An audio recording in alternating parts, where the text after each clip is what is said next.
Welcome back to my channel. In today's video I'm going to be doing like a conspiracy theory and just like stories around Area 51 because I found it really interesting. So people that don't know, Area 51 is like a military base in Nevada desert, and it wasn't actually like declared by like the government that it was officially there until 2013, which is pretty weird. Like, why aren't they telling you?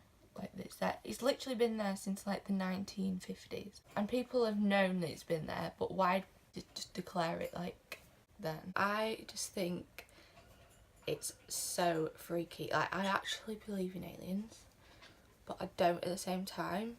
So I just want to go through some stories that make me think, like, you know, there could be something out there. There's so many theories around what it actually is because they won't tell anyone. It's so secret. They don't actually want anyone to know. Like, we have military bases in the UK, but like, people work there. They can go in and out when they want. Like, if they work there, like, it's not such a secret. Like, so basically the first theory is that the government are using it to like reverse engineer spacecrafts. So basically, this guy in 1989, this guy called Bob Lazar, he was like briefly employed there. He got like a temporary contract, and he worked there as a researcher. Him and like other people, instead of just going to work like a normal person would, like, you just drive up there. If you've ever been to, like, if you've ever seen Area 51 on like the telly or anything like that, there's a really long road. They come to a gate, you can't pass that, you just get shot down. So him and the other people that work there, they get put into a bus with blacked out windows every day. They can't see where they're going. Literally, they can't see out the window. They cannot see where they're going, whereabouts they are in Area 51. It's that secretive. Like, what are they actually hiding?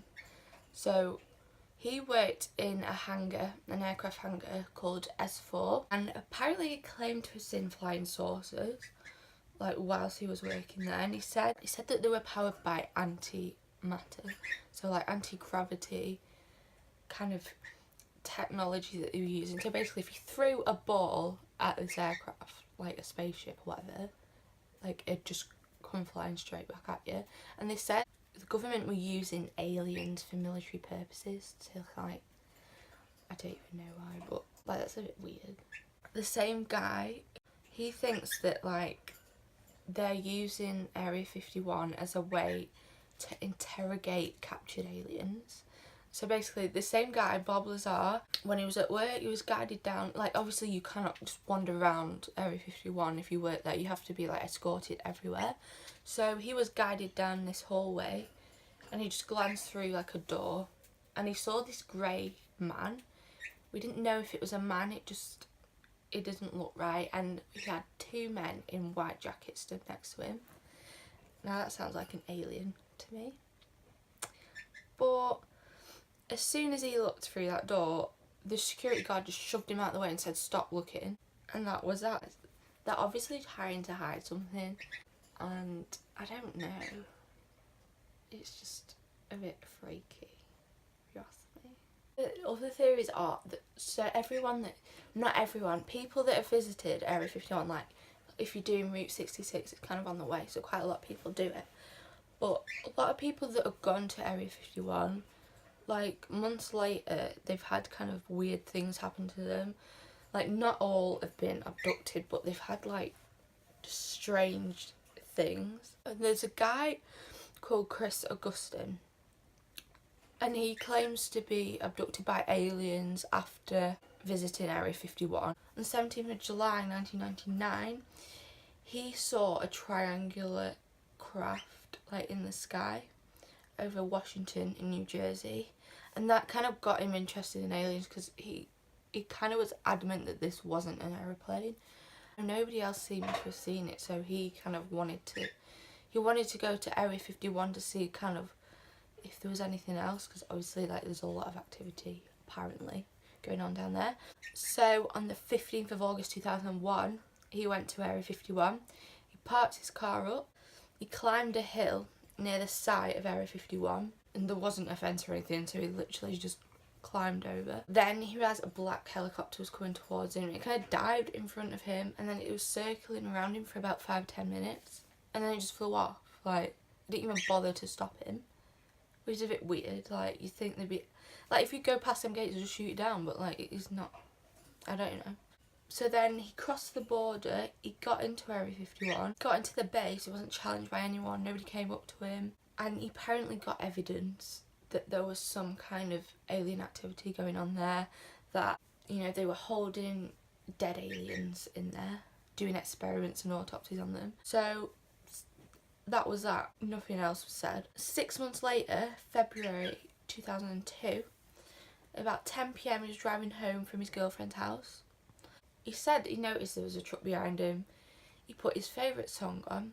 Next thing he knew, the truck was in front of him. That song had finished. And he said that he'd lost 3 minutes and a half driving. Now, when people say they've been abducted, they say that they lose time. So that amount of time that they've been abducted, they don't remember anything. It's like they've just skipped through time. They can't say anything that's happened.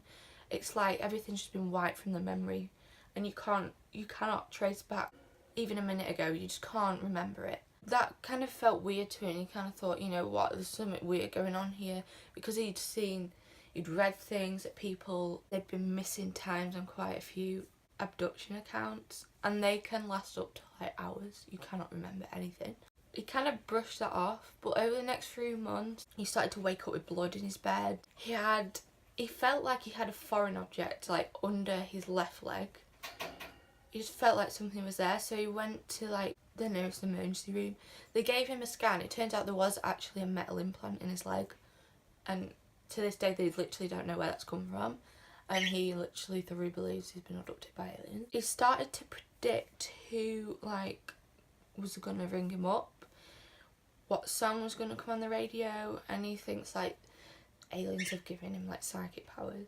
Whether this is true or not, that's up to you to decide, but I genuinely think like there's something about Area 51. Like, I genuinely want to go, and there's so many theories about what it has actually been used for. People think like Nazis had used it, experimented on like people in the concentration camps to then experiment on aliens. Like, it's just weird stuff like that, and they think that there's like a world government there and stuff like that. So that's everything really. So I hope you enjoy this video. If you'd like to see more conspiracy theories, then just comment. If you like it, give it a like. If not, don't know. Thanks for watching. Bye.